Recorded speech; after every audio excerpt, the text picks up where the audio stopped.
Mangwanani, good morning Zimbabwe. Ndoimba kuti kwamuri kwese mune zuva rakanakisisa sezvandiri kusaidi kunoku, aiwa kusaidi kunoku muno mandiri ndine zuva rangu rakanakisisa.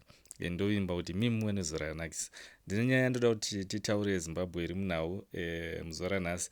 Inhau yemavhakandi oro yenzvimbo dziri kuzoitwa maby elections. Nzvimbo idzo dzawanikwa dzichianaunswa kuti dzive nemaby elections mukurangarira kuti kuMount Pleasant uko kwanga kuna muzvari Fadzai Mahere vakasiya panguva yakasiya vachamisa kubuda mutriple C.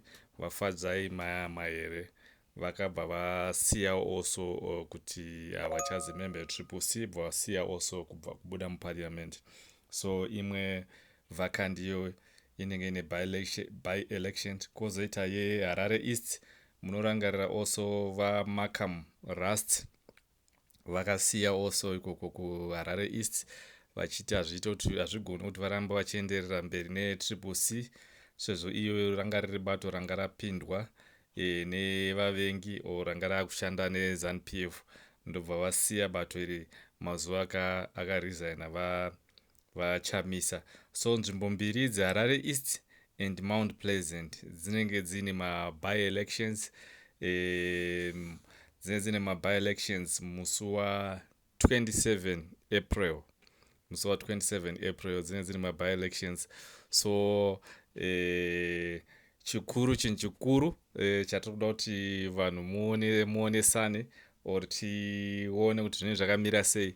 Tinofanira kunge tichisapota maby elections mamembers atinoziva kuti aya anenge akarerekera navachamisa, anenge akarerekera neblue movement, vanenge vaiswa ivavo, oro kana ari mamembers edu iwaya anga akasiya kubva mutriple C achinge achipinda ipapo ari maindependent. Ngativavhoterei vaMarkham Rust vekuHarare East, ngativavhoterei tivadzoserei panzvimbo yavo.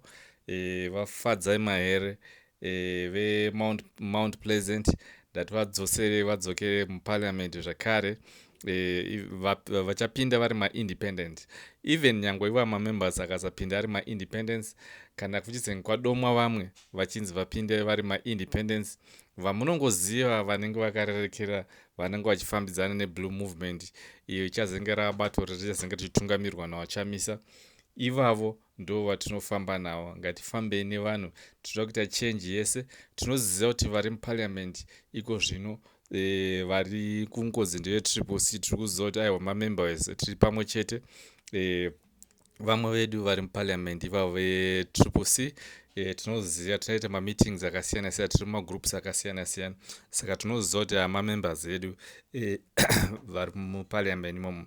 Asi kwese kunenge kwaita vacant mamembers edu hachavakwanisa kunge vachishandisa zita retriple C, vakukwanisa kunge vachipinda vari maindependents for now kusvikira nguva yakwana yekuti vanozenge vapart of blue movement. So tinoziva tese kuti vachamisa ndoanenge ari mutungamiriri wedu, ende kana uchifamba nezita ravachamisa haufa wakaluza, haufa wakatadza kuwina kana any by election. So zviri kunzi iyo nomination court inowanzoitwa kana pachiitwa maelections or maby elections. Ichaitwa musi wa26 March ndo pachagarwa nomination court uko kuRotten Row Magistrate Court. Nguva dzekumaraundi kuma10 am ndio panenge pachiitwa nomination court. So zvinhu zvese zvakarongeka. Tichungokurudzira ngoti chete vanhu tigadzirire kunge tichivhotera mamembers edu anowirirana anofambidzana muno rimwe navachamisa. Tinge tichiramba tichiona kuti kodzero dzevanhu dziri kunyatsofamba mune zvakanaka. Hakuna uyo ari kuita zvechitsotsi. Tinge tichiraisa mapoints akadaro ese akadaro muparliament kuti zvinhu zvinge zvinhu zvichinje muzimbabwe zvive kuti zvinhu zvifambidzane nezvinenge zvichidiwa nemwana wezimbabwe, kwete kuti iko zvino ZANU-PF iri ngodhonzera saidi rimwe. Even nyange vanhu muZANU-PF macho havasi kufara nezviri kuitwa nepati yavo nezviri kuitwa nevamunangagwa. Aiwa, ndati yawa nhasi tinge tichimboonesana ipapo kana taakuvhota maby-elections ari kuitwa musi wa 27 April 2024. Tinge tiripo, tinge tichisapota mamembers anenge akamira navachamisa. Toziva mamembers achapinda ari independent members, so tinge tinovaziva kuti vanenge vakamira sei. Ngatifambise shoko kwese kumaarea kwese. Vanhu vakutoziva, vanhu vanoziva kudhara, ndisaka vanhu vakatsamwa vakanyara vari kutoziva kuti members vanenge vachida ndiananenge munzvimbo idzodzo. So tinokurudzira kuti aya vanhu tifanira takagadzira kuti maby-elections ekuharare east tinge tichivhotera ikoko. Uku kuno mutungamiriri wedu waMarkham Rust. Hatisi kuziva kuti ndo vachadzokera here or vachaisa mumwe, but anenge akangorerekera navachamisa tovhotera iyeye. Toenda kuMount Pleasant uko kuna Fadzaima here. Hatisi kuziva ndo vacharana vari independent here kuti vachaisa mumwe, asi tinovhotera ivo oro mumwe anenge apinda atinenge tichinzi atinongonongedzera kunzi uyu akarerekera kuna vachamisa, ndo vatinovhotera. Ava ndotenda zvikuru Zimbabwe, muone zuva rakanaka.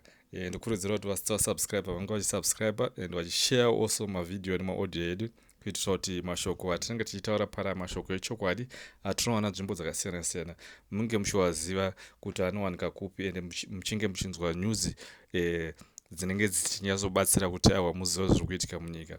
Ndatenda hangu Zimbabwe. Thank you.